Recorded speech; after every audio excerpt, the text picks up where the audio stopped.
And this is Josh from the WeekendHandymen channel. Today I am going to show you how to solder.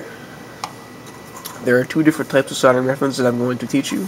There's soldering with a soldering iron, and then there's soldering with a torch.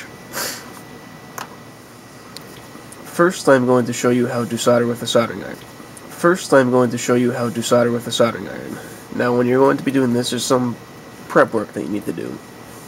Obviously you need to have wires that are either stripped, or you need to have, something you're soldering to, like if you had a Dean's plug, and then you need to have the wire that's stripped. So you do that, and then you also need to obviously heat your soldering iron up. I've already done this, so that's not a problem. Now, what I like to do if I'm soldering two wires together here is I like to, obviously strip both wires, and then I like to twist them together around each other. Some people prefer to like squish them together. I find it's easier if you just twist them together like that. Now for your soldering iron, obviously you're going to need some solder.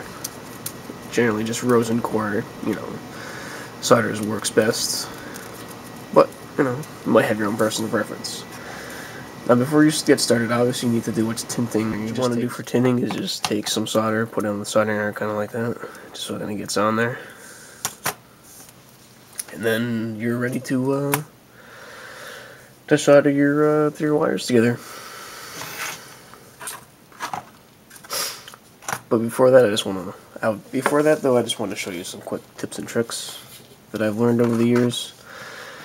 A sponge. The sponge is a pretty good tool for cleaning the soldering tip off. You can just kind of take a nice damp sponge, just go like that. It cleans it off pretty well.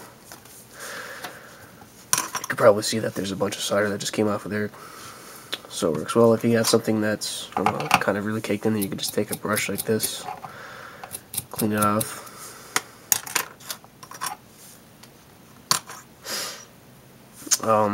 Another thing that I've learned is that in order to extend the life of your soldering tip, what you could do is cut it with a Dremel for much larger length, because after a while it kind of gets pitted and there's big holes in it, which doesn't really make it work. So you just take and cut it down, which it's not like an end-all be-all thing, but it just kind of extends the life of your soldering tip. Now we're ready to get started soldering.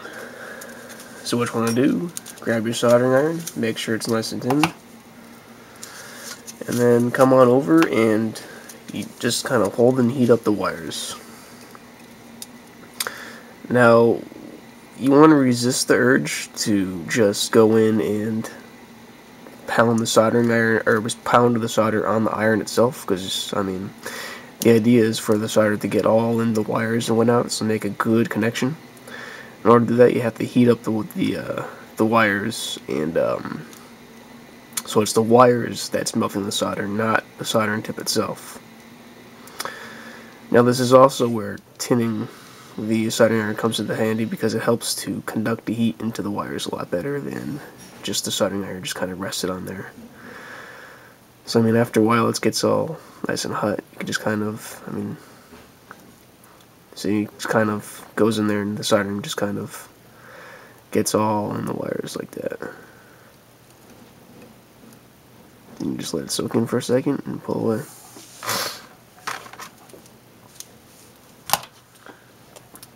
Now as you can see, it's all nice and in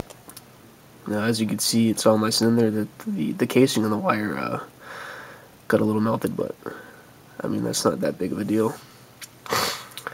But as we have here, it's a nice solder joint. It's nice and strong. After this, all you probably want to do is just throw on some heat shrink tubing, which is just a little tubing that shrinks with heat, and you would be good to go.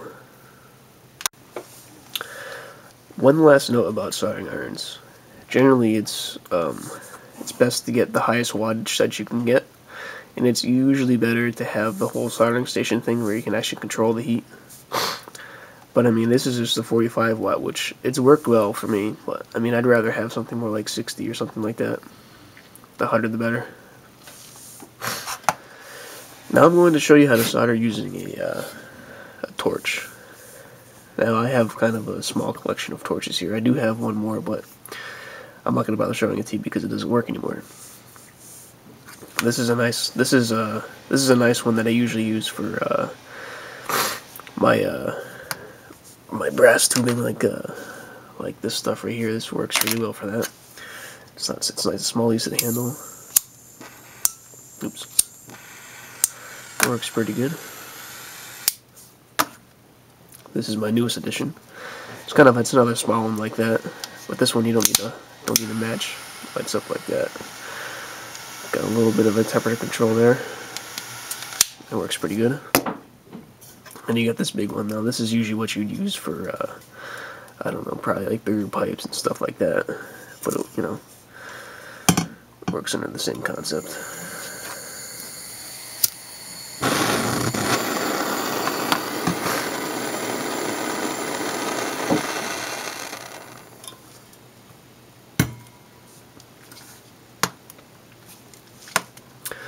But for the purposes of this video, I'm going to show you using this one. What I'm going to show you how to do is connect these two little brass pieces together, kind of like that. Now, what you want to do to start with is probably clean them up a little bit. Sometimes they have a little bit of film on them, which will prevent a good soldering joint, so you just want to take a brush and kind of probably brush them off a little bit. You could take a Dremel, do the same thing, but whatever works best for you. Nice and clean.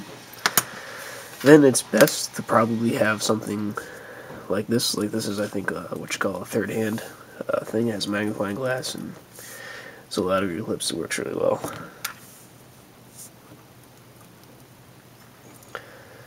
And you kind of want to just maneuver them together so they're however you want them. I'm just going to leave them like that, and that'll work well. Then for this, make sure you want to use flux. This will make your solder flow across the parts better and make for a better joint. So usually what I do is I just take a brush, get it on the brush, and then kind of paint it on there. You don't need a lot, but make sure both parts are coated.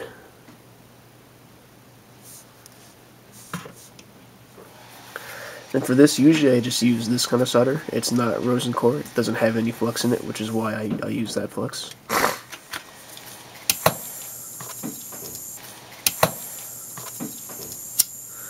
You want to light up your torch and then start heating up your parts. Now, just like when you're soldering with wires, you want the part to melt the solder, not the soldering iron, or in this case a torch. And just get the solder on and see how it's nice. It's flowing on there nice. There.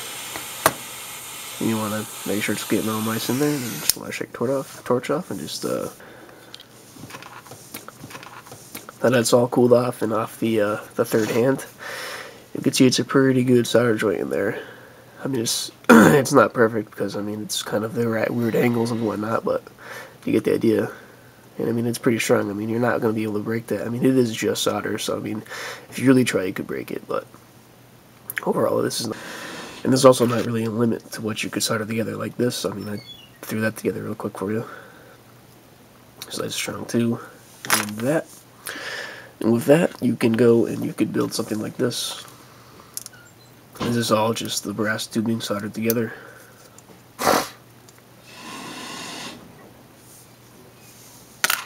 And you could also solder, you could be a plumber. You could solder your own pipes together if you want.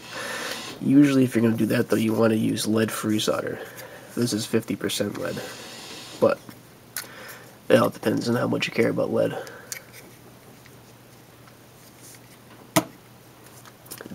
This is Josh from the Weekend Handyman channel. Signing out. Give us a like and subscribe.